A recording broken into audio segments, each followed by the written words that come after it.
Mics are on. And we are rolling, Brunner. Good morning. Welcome this beautiful Friday morning.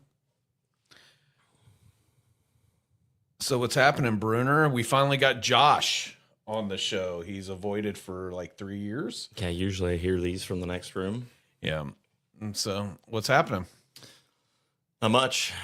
Well, that's an understatement. It's a busy time of the year. It always makes it harder when you go from landscaping one day to doing snow and ice for your clients within 24 hours. Actually, less than that. You guys, I've been out of town, so I'm out of the loop.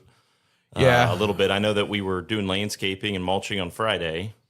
Friday, Monday, and Monday night we got snow. I got my days mixed and up. And then Wednesday we did some landscaping. Thursday did some, and then today's going to be a nice day. Yes. So it was Monday. Monday was in the 70s. No, Sunday was the 70s, and then it dropped. Well, you were in Florida. My days are mixed up. How was Florida? It was nice. The weather was a lot nicer than what it is here now. So, it's going to be nice today. But yeah, so doing landscaping on Monday and having to make sure everything's ready to go in a moment's notice to service our clients in another realm. So we were servicing springtime landscaping during the day and afternoon to having to be flexible enough and make sure everything's ready to go at a moment's notice to go do salt runs. Yeah, it is what it is. When you have normal winters in Ohio, it's not uncommon to get a little bit of snow in the springtime. So, but yeah.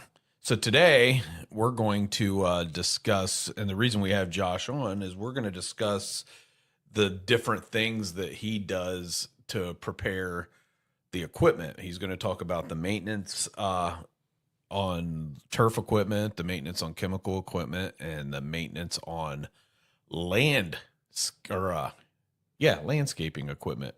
Sorry, I'm not feeling the best with all these temperature changes and whatnot. It's finally gotten the best of me. I think Andrew's not feeling well either. So, he took the glasses off. Yeah, no, it's the headphones. It's squishing my glasses. So, you're not used to it. It just means I don't have to see myself as good. Now, Gavin just got some new glasses, so I going to the VA, I get free glasses. I just have to pay for my eye appointment, and I did not realize how expensive glasses were. We spent nearly $400 on glasses for Gavin. Worse your eyes are, the more expensive they typically are. And he got denied Social Security and Medicaid because we couldn't provide work history for him. The kid doesn't work. He's freaking got Down syndrome and he's in high school still. I'm going to have to get an attorney. That's the government game you got to play, unfortunately. Yeah. You got to fight for what you pay for. It's really sad that the government, that people can get behind going to wars and doing all this and doing that, but they can't get behind just taking care of the citizens that actually pay the taxes. But with that being said, it is current events time.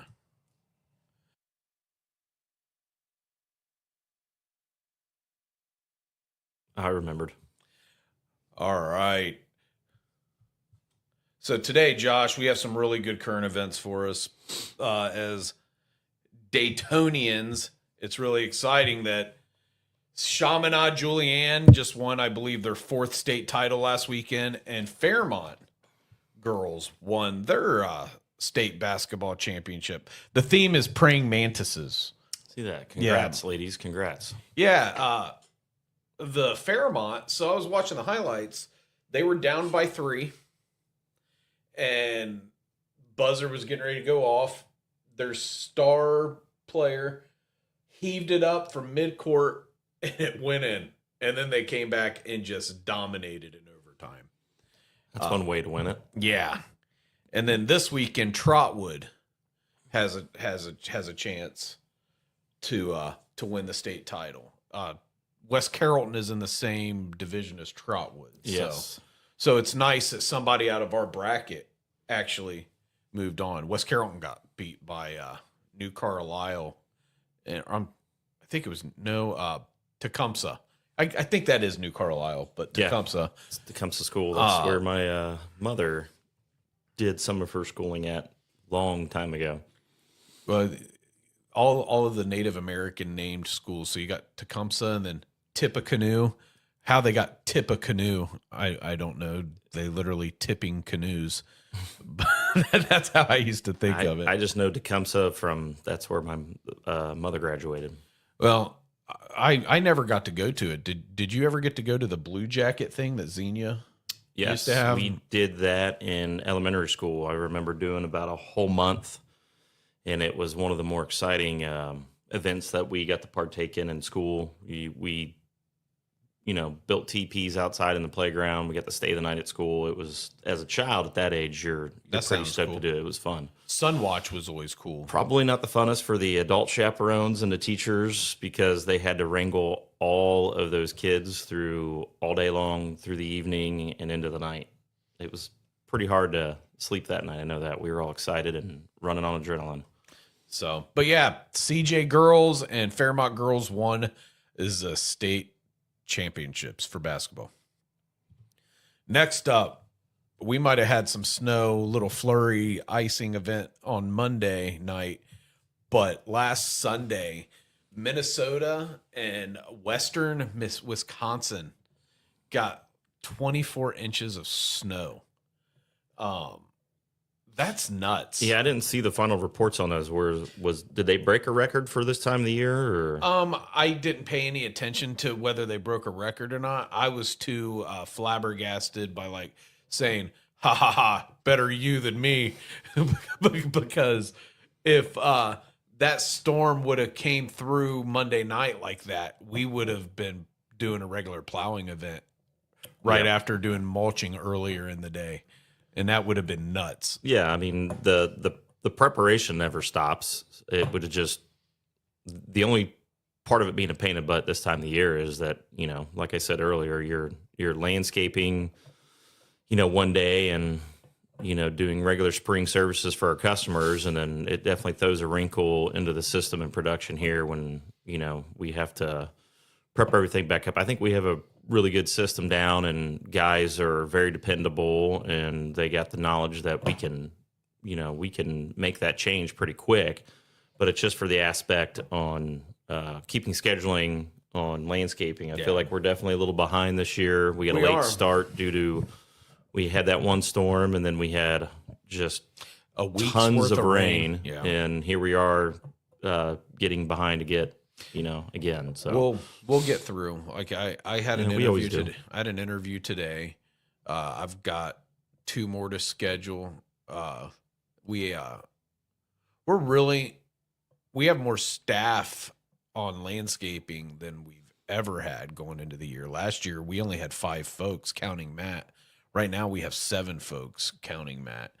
And we're going to be bringing in 3 temporary staffers. So we'll be running 3 crews of 3 on landscaping. So we may be behind, but we'll catch up because we don't have to dedicate one of the crews to just strictly doing enhancements, because Matt can steal one of the 3-man, take one of their guys and drop it down to a 2-man crew and run an enhancement crew, because Matt's going to have to do some of the enhancements so we can catch up on mulching. Yeah, it's the mad dash to utilize the lawn mowing guys over in the landscaping production side. Get as much done as we can. We're going to be mowing grass in the next week or so, at least a little bit. Yeah, we've got a couple properties that are getting a little shaggy, and we'll need a first cut. So we'll see what happens. We'll see what Mother Nature does to us. So my intention is that I try to get most of our new mowing guys hired this week to start next week, so that they can start getting in the field training. Yeah. So I think I'm going to hire the kid that I just interviewed. The only kicker is he's got a baby getting ready to be born, and his mother-in-law died yesterday. But we're probably going to hire him. He fits our group of misfits. Got a little ADHD, you could tell. Shots fired. Shots fired. That wasn't shots towards you, but he fits our heck, half of our staff have ADHD. I think that's a normal diagnosis now with the amount of instant gratification with cell phones and things like that. You always having to look at something, always having to have that gratification, where if things slow down, you feel like you should be doing something. Yeah, I catch myself doing that all the time. You're Not necessarily on my phone, but feeling like I need to do something. And yours isn't related. Your ADHD wasn't environmentally created, I don't think. At least from what I know of your family, it probably wasn't. I think it just runs in my family a little bit. You know, my dad is a busybody, being 76 years old. He has undiagnosed ADHD. He has to move. And then on my mom's side of the family, my grandmother and grandfather, you weren't keeping them sitting down very long, especially my grandmother. She was always doing something. I'm sure she's at home in Tennessee trying to do the same thing, even when she's, got medical issues. And I think that also weighs into a part of depression too, is that they want to do something. They feel like they need to do something, but their physicality, their body just won't let them be in the age that they're in. Your grandma's in her 90s now, isn't she? Yeah, she is. That's crazy. I bet they don't have 2 feet of snow down in Cooksville. Nope. Isn't that where she lives? Cooksville? Sparta. The next town south.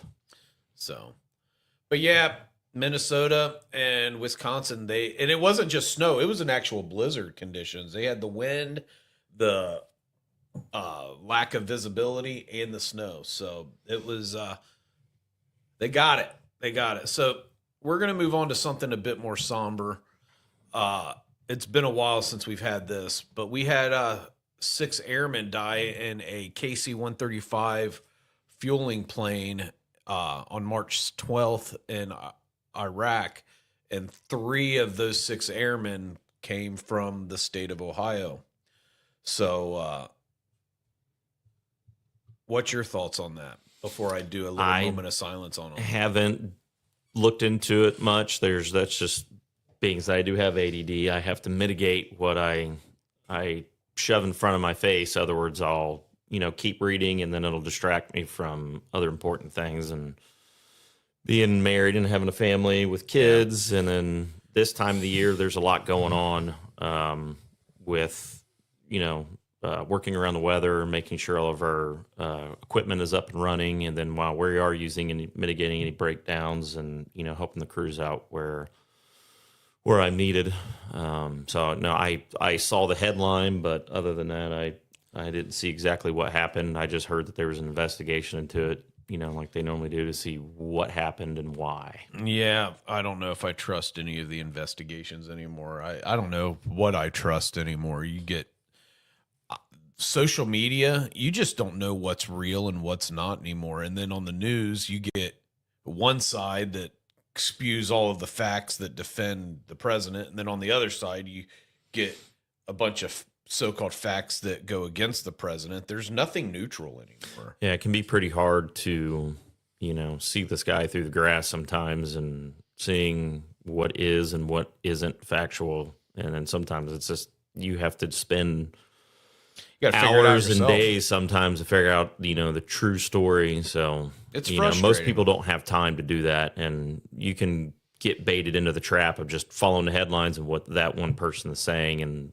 unfortunately believing that's factual. So anything political sometimes is just easier for me to just keep my head out of it.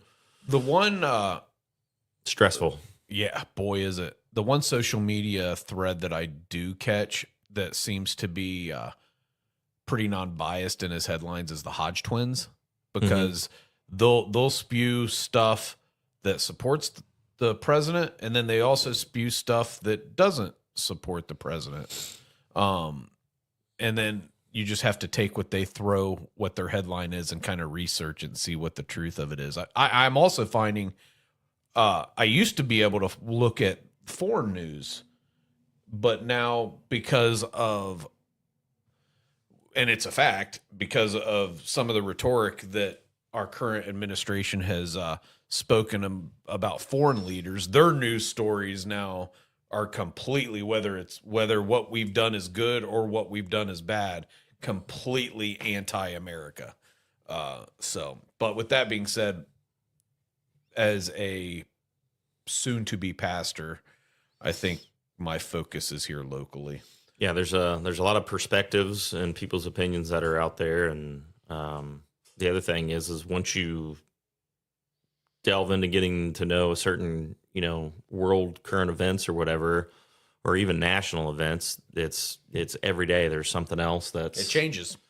so it's hard to keep up with. It's very exhausting, and I learned that about a year and a half, 2 years ago, that it's just you have inadvertent stress that you're putting on yourself on top of everything else, and my tank can get pretty full pretty quick. Yeah. So I've got to focus on what's in more of my control. And focus on our bubble. This bubble is where I live. Granted, certain national things can affect us, but some of those, it's out of our hands. Yeah, we got to mitigate. That's just my opinion. Speaking of perspectives it's and the opinions, truth. That's just mine. It's the truth. No matter how. So I'm frustrated right now because I voted based off of the fact that I was told that we wouldn't be getting into another conflict. So take that off the table. It doesn't matter because there's nothing I can do about it. I can't change the gas prices. I can't do any of that. One thing that I can change is giving my family and my friends, you, Andy, and our team hope that, like, hey, we're doing the best that we can with what we got, and we're making a difference by serving in the food pantry, by making sure our clients have salted roads at the last minute to make sure their team doesn't get hurt, to make sure that our clients have aesthetically pleasing landscape planting beds, and then on top of it, to make sure that our families are comforted. I mean, because like the stresses that your mom's going through, she needs phone calls on occasion, and that to me is sometimes way more important than seeing what's in a news headline. Yep. So with that being said, let's have a little moment of silence for these fine airmen. So we have Captain Seth Koval, 38 years old, out of Stoutsville, Ohio.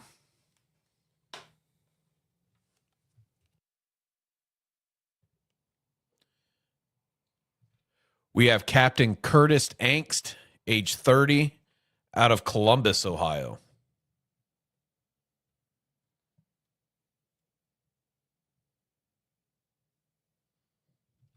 And we have Tech Sergeant Tyler Simmons, age 28, out of Columbus, Ohio.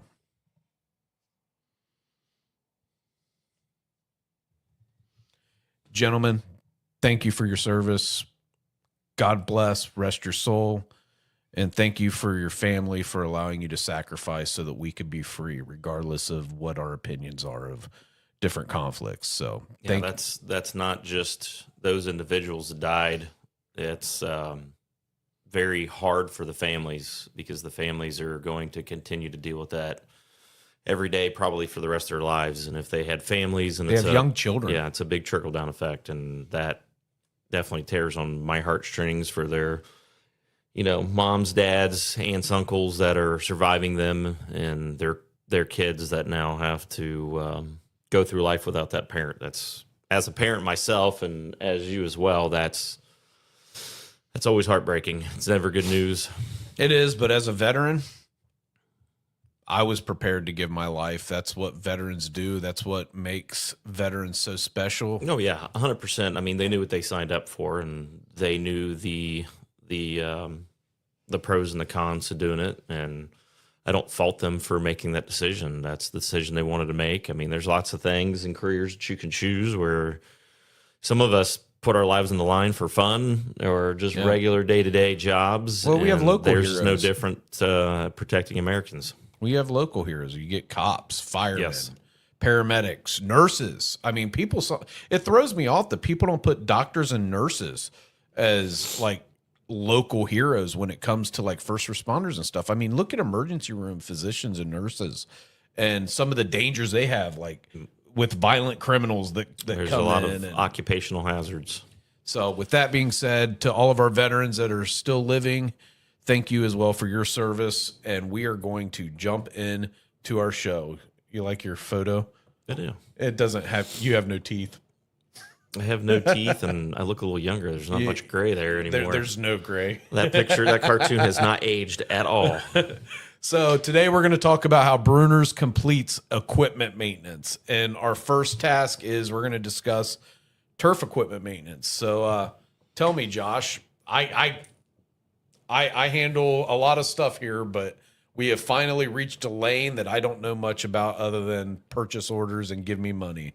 So what goes into equipment maintenance? Well, Turf. there's a lot of moving parts. How many mowers do we have now?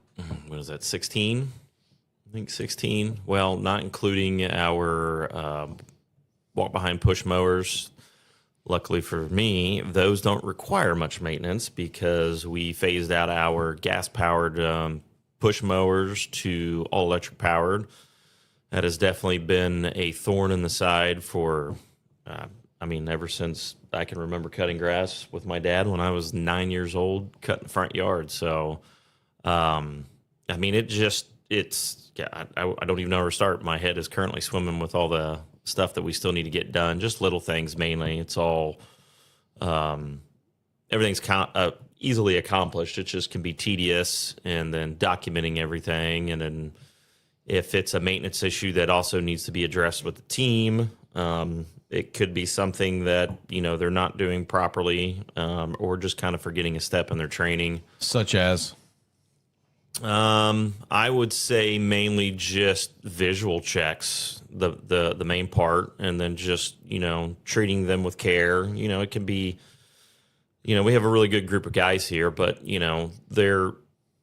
we're production heavy and trying to, meet the demands of our clients, and their wishes to, keep on time. Some of these, properties we have to work around, whether it's patients going in and out of the facility or it's homeowners. They could have, time restraint stipulations on when we can be there for noise, or they could have other contractors, and then we're always fighting weather. So it's just little things. It's mainly the tenured guys, the seasoned guys and girls can sometimes get a little tunnel vision. It's just that it's one of those things, like, they know what to do and how to do it, and sometimes they forget to pass that knowledge on to, the new people that are here starting with us in the season. And it's just slowing down a little bit and remembering, okay, well, these are the things I need to bring up. These are my checks on my equipment.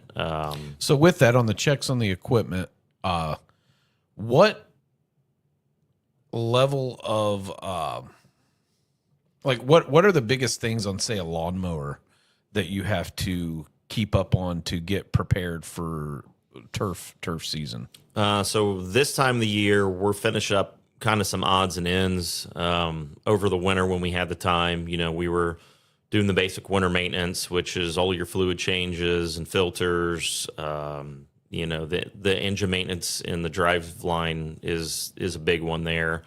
Not only is it so we don't have premature failures on those certain systems of the machine, but also for safety.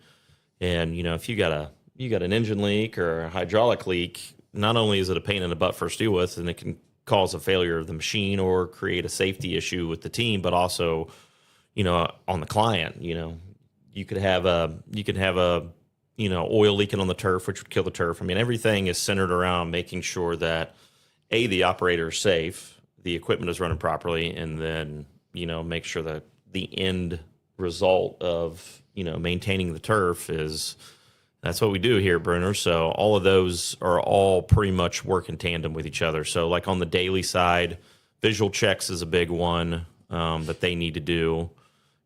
Basic checking to make sure that the tires aren't low on pressure, the deck's leveled, the blades are good, the machine's not leaking anything, make sure it has oil in it, which is usually caught with our people that we have in-house mechanics. There's redundancies there to make sure that, all those are taken care of. But to go back to right now, it's, we're still leveling out some of the decks, some warranty issues that we got.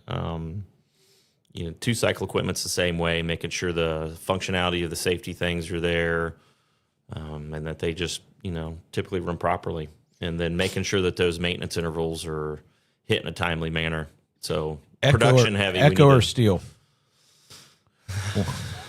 That is the question, folks, that we're constantly posing is do we switch to Echo or do we stay with steel? For the equipment junkies out there that are interested in that stuff, I can't really say one way or another. They all have their pros and their cons. Some are a little more maintenance heavy than others. We've been out of really using Echo for a long time, other than our landscape equipment, what we call our multi-tools, or our Swiss Army knife of tools, the Echo PAS, which is a combination system tool where you can, put different attachments on it. The landscapers seem to like that a lot better than the steel combi. I'm not a paid spokesman, but if anybody out there does want to give us a little extra there to push your equipment, but at the same time, that's really not my shtick. I don't really pick one or the other. Like I said, they've had their flaws over the years. We switched from Echo and went to steel many years ago, and then we're kind of incorporating some of the other Echo equipment back in it, and we're going to run a couple pieces like the blower and trimmers and see how they handle over the course of this season and next season. And we're really only loyal to John Deere as far as equipment, and that's because of their leasing program. Yeah, in the Deere branded equipment, we've had really, really good luck over the years. And my main issue in the past was dealer support, and not only just dealer support. We do have a great dealer with Boone's Power Equipment, but also Deere Factory. Their warranty was second to none when we were running Toros and X Marks, and it was never a fight. It was never justification. I didn't have to lose sleep or haggle with them for hours on end. It was, hey, this is the problem.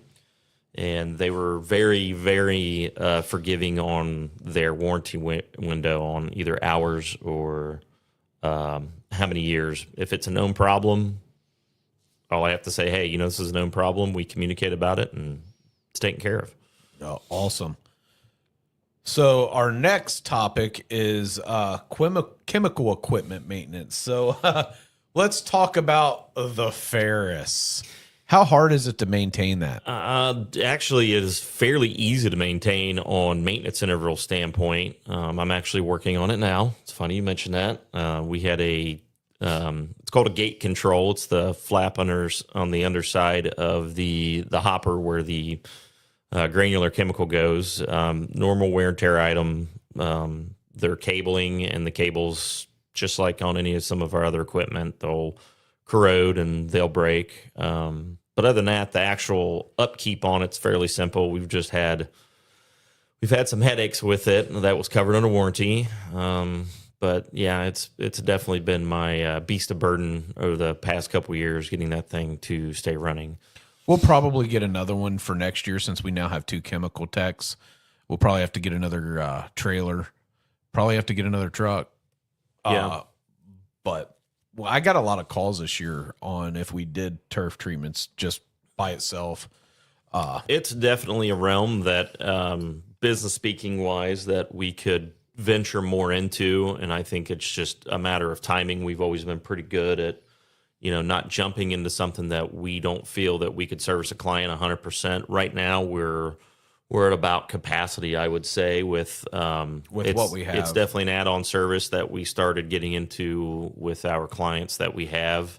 It's been about 5 years now? Yeah, I'd say about 5 years. Yeah, and it's definitely grown.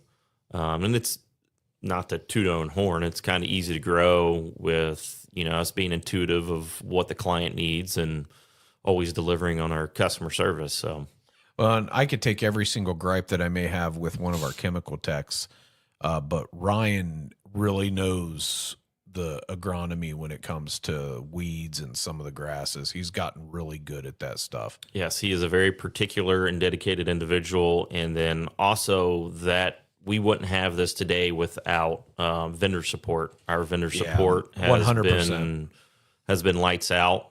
Shout out to John Benson. He's over at been Advanced around Turf Solutions. Yes, he's been around for He's been in it and seen a lot of things in multiple different areas from Indiana to Kentucky to Ohio. Well, for with that, years shout now, out so. to Jabin Selby up at Boone Power Yep. Equipment, because with all of the issues that we've had with the Ferris, he has taken his beatings from us pretty good on the jaw, and still made sure that we got the support and the parts as timely as possible. Yeah, all of our vendors have definitely stepped up, even Site One over the years, and so I can't say enough. I mean, we all have really good vendors. Champion, another very good vendor of ours. So Agreed. shout out to all of them.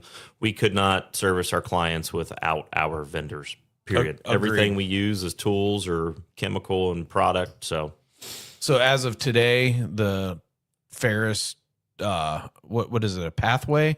Pathfinder. The Ferris Pathfinder turf chemical ride on, stand on, whatever it's called. I'll be ready. Yep, it should be ready. I would probably be ready with it and done now, but I here forced talking with you. So with that being said, if you are looking for a new vendor, you can give Brunner's a ring at 937-681-4859. You can visit our website at brunnersltd.com, or you can scan that QR code in the corner and it'll take you right to our website that has been freshly updated by Blue Coral Creative, Sam and Scott Hickey. Or you can leave a comment below, and everybody knows that Miss Carol, Andy's grandmother, and then Matt's mother are really the only people that comment. So with that being said, as the old man always says, shall we continue? You like that picture of your dad? I do. It almost looks like him. It's pretty close. It's pretty close. So we're gonna finish out the show with what type of landscape equipment do we have, and what kind of maintenance goes into it? So you mentioned the PAS tool, the multi-tool. Yep. And then what else do we have? Oh, we have a lot.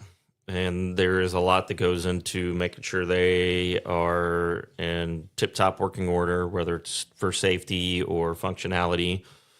We have a litany of, chainsaws, hand pruners, weed eaters, backpack blowers, Hedge trimmers, wheelbarrows, push mowers, wheelbarrows, all the different types of hand tools that you can think of, from shovels to hard rakes to soft rakes. The brown bed edger. Yeah.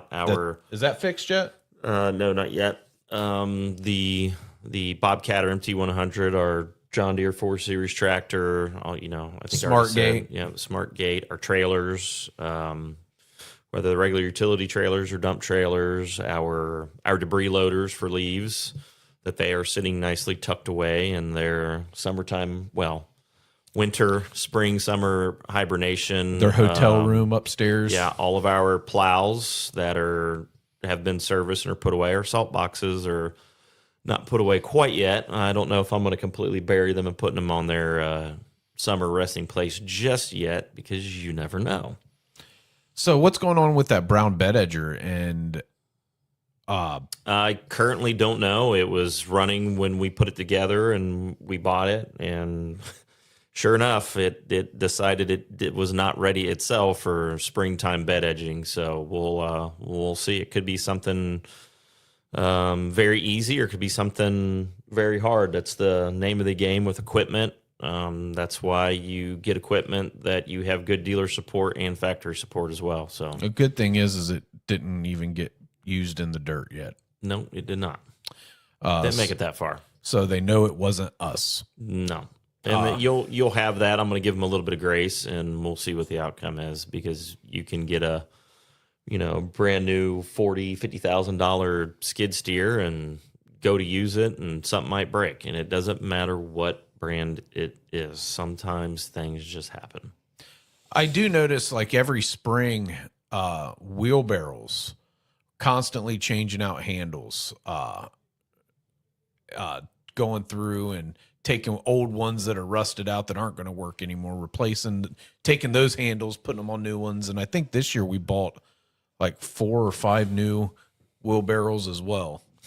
Yeah, they don't make wheelbarrows like they used to, or at least from what I can remember. Granted, we do use them a lot harder than maybe most, but we've played around with brands over the years, metal handles, wooden handles, the really expensive ones, the more economically driven one. And then, of course, when you get a brand and you end up having spare parts for one, you kind of stick with that brand. I know I do that right now with all of our blowers that we have through steel. When an engine bites the dust and it just doesn't, become economical replacing things on it, it goes up into the boneyard, and we can pick and pull parts, which, saves us on certain wear and tear items. But yeah, wheelbarrows are another one of those things that, and pitchforks. Don't even get me started on pitchforks. Pitchforks we haven't found a really good brand yet that will. Well, polymer type pitchfork that's like one unit. There's no head to it, but they're really expensive. Yeah. You see them out at the Equip Expo every year, but they're like $200 and something per, and we run a lot of pitchforks. So, I mean, we'd be spending in the thousands of dollars. It might be worth buying one and trying it, giving it a shot. It lasts. So, all right, folks, there you have it. If you want to catch Brunner's Bits, we're on every Friday at 10 a.m. We will be taking the week of Easter off, so next Friday will be our last show for a week, and then give us a check. So, what'd you think, Josh? First time in like years that you've been on here. I think the last one we did was when we were doing the beverage with Brunner's. Yeah, it's been a while. It's been a long time. So, well, we appreciate you being on. I've had you, I've had Matt, I've had Haley. Andy just needed a break, I guess. He's not built for this like me. It's a hobby for me. I enjoy it. I'll have to get on a little bit more often. You should. Maybe after the spring push is over, once we get into after maybe our 100 days of green that I'd like to get you and Andy on, and then I'll just do the production aspect of it for the show. But might have to have an extended version. Get me and Andy talking together. We'll probably be. We could be hours. We might have to add some minutes there. So with that being said, folks, thank you for checking us out. Always remember, at Brunner's Lawn and Services, we serve our clients and our team with integrity, dependability, and respect. And at our company, Josh, do you know what matters? Satisfaction. Always. Satisfaction matters. All right, folks. Peace out.